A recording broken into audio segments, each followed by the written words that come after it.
तो बीजेपी ने आज बडगाम कॉन्स्टिट्यूएंसी के लिए आगा सैयद मोहसिन को चुना है।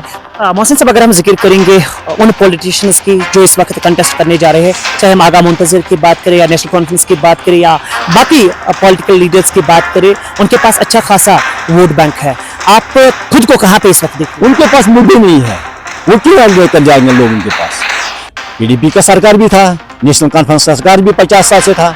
पीडीपी का 2002 से उन्होंने सरकार यहाँ चलाई। उन्होंने क्या किया बडगाम लोगों के साथ? बडगाम में सियासत का माहौल गर्म हो चुका है और तमाम सियासतदान जो है वो इस वक्त लोगों को लुभाने की कोशिश कर रहे हैं। मैं आपको बताऊं कि जो भी पॉलिटिकल पार्टीज इस वक्त है वो अपने खास कैंडिडेट को इस वक्त मैंडेट देते हुए नजर आ रहे हैं। अभी जो है नॉमिनेशन पेपर जो है वो सबमिट किए जा रहे हैं, लेकिन बीजेपी की अगर हम बात करेंगे तो बीजेपी ने आज बडगाम कॉन्स्टिट्यूएंसी के लिए आगा सैयद मोहसिन को चुना है। मेरे साथ इस वक्त आगा सैयद मोहसिन जुड़े हुए हैं, जिनको बाकायदा तौर पर बीजेपी ने बडगाम कॉन्स्टिट्यूएंसी के लिए मैंडेट दिया है। इन्हीं से मजीद गुफ्तगू करते हैं और जाने की कोशिश करते हैं। आगा साहब, सबसे पहले मुबारकबाद आपको। Thank you. क्या कुछ आप इस वक्त महसूस कर रहे हैं?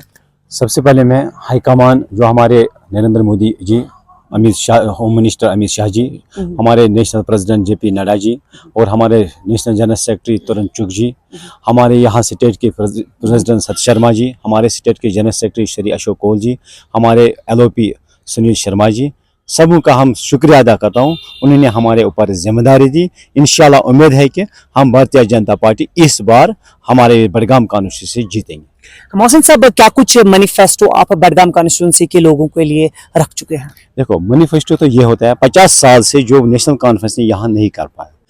आप देखिए, नेशनल जो हमारे भारतीय जनता पार्टी नेशनल वहाँ सेंटर में गवर्नमेंट थी, 10 साल से यहाँ बदलाव आया। क्योंकि आप देखिए कितनी प्रोजेक्ट हमने यहाँ बनाए, कितनी रोड बनी, कितनी ट्रांसफार्मर। आज पहले तो एक गांव में एक ट्रांसफार्मर होते, आज देखिए जब से 2014 से मोदी जी सरकार में आई, आप देखिए एक ही गाँव में 5-5, 6-6, 10-10 ट्रांसफार्मर लगे हुए। खबर ये 10 घर का, 15 घर का, 20 घर का लगता है एक ट्रांसफार्मर। पहले तो 100 चूरों का एक ट्रांसफार्मर लगते हैं, मगर आज देखिए एक ही गांव में 5-5, 6-6 ट्रांसफार्मर लगते हैं। मैं अपनी ही विलेज की बात कर रहा हूँ। मेरे इस पहले जब नेशनल कॉन्फ्रेंस की सरकार थी उस टाइम एक ट्रांसफार्मर थी पूरे मोहल्ले का।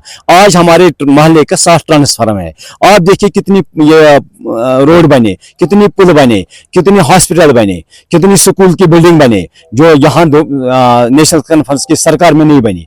मगर आज लोग चाहते हैं कि यहाँ बदलाव लाते हैं, क्योंकि ये सोचते हैं क्योंकि अगर नेशनल कॉन्फ्रेंस को उन्होंने आजमाया 50 साल से, या पीडीपी को या कांग्रेस को या अदर पार्टी को उन्होंने वोट दिया, आज वो बदलाव चाहते हैं। उन्होंने बोला एक बार हम भारतीय जनता पार्टी को वोट देंगे, इसलिए हमें उम्मीद है कि यहाँ कमल का फूल फैलेंगे। तो वही इसलिए हम। मोहसिन साहब, अगर हम बात करेंगे इस बडगाम बडगाम कॉन्स्टिट्यूएंसी ने इससे पहले भी असेंबली इंतखाबात में अपने लीडर को चुना था। उन्होंने बहुत ज्यादा वोट जो है उमर अब्दुल्ला साहब को दिए थे। किस बुनियाद पे आपको अब लोग जो है अपना प्रीशियस वोट कास्ट करेंगे? नेशनल कॉन्फ्रेंस की सरकार 1 साल से ज्यादा उसको, क्योंकि उनके पास मुद्दे नहीं है। उन्होंने उमर अब्दुल्ला ने बताया क्योंकि बडगाम से जहां से मैं ज्यादा वोट शेयर लूंगा वहां मैं बैठूंगा, जहां कम लूंगा वहां रिजाइन। उनको ज्यादा शेयर बडगाम से मिला, फिर भी उन्होंने बडगाम को पानी फेंका। कभी आज तक उसको 1 साल से ज्यादा हुआ, अभी उन्हें कभी भी उन्हें बडगाम कॉन्स्टिट्यूंसी की विजिट भी नहीं की। मोहसिन साहब, अगर हम बात करेंगे बडगाम कॉन्स्टिट्यूंसी की और खासतौर पर इस बाईपोल्स इलेक्शंस की, तो आप ये चीज मानते हैं कि आपके अपोजिशन जो है वो काफी ज्यादा स्ट्रांग है? आपको लगता है कि उनके साथ आपकी टकराव बराबरी की है? हमें नहीं लगता है कोई टकराव है, क्योंकि लोगों को तसल्ली हो गई।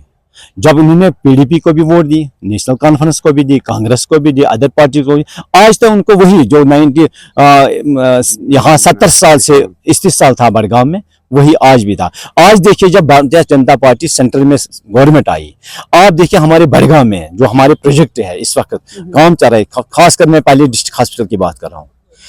50 साल में ये शिफ्ट नहीं हुआ, मगर आज उन्होंने भारतीय जनता पार्टी ने यही कदम उठाए, उन्होंने शिफ्ट किया। 5 स्टोरी वहां तैयार हुई।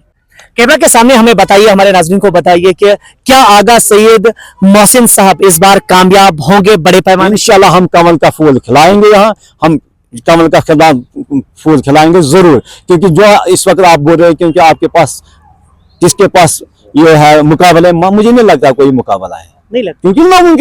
क्योंकि लोग जो अभी इस वक्त चाहते हैं, लोग बदलाव चाहते हैं, लोग बोलते हैं हमने 50 साल, वो डेवलपमेंट को वोट देंगे, कमल का फूल खिलेंगे और 4 लाइन भी बनाएंगे। हम डेवलपमेंट के साथ काम करेंगे। मोहसिन साहब, आपसे मैं जानना चाहूंगा आखिरी सवाल और मुख्तसरन मुझे बताइएगा कि बड़गाम में इस वक्त आपको किस चीज की कमी दिखने को मिल रही है? बेसिक फैसिलिटीज के बगैर आपको कहाँ पे क्या चीजें जो है बड़गाम कॉन्स्टिट्यूंसी के लोगों को होने चाहिए? बड़गांव में तो बेरोजगार का मसला है, यहाँ का बेरोजगारी नहीं। हम सोच रहे हैं अगर यहाँ कमल का फूल खिला, पहले हम यहाँ बड़ी बड़ी इंडस्ट्रीज खोलेंगे, पहले हम रोजगार का मसला, क्योंकि लोगों को रोजगार मिलेंगे। जब रोजगार मिलेंगे, या यूथ है, आप देखिए यूथ की हालत कैसी है।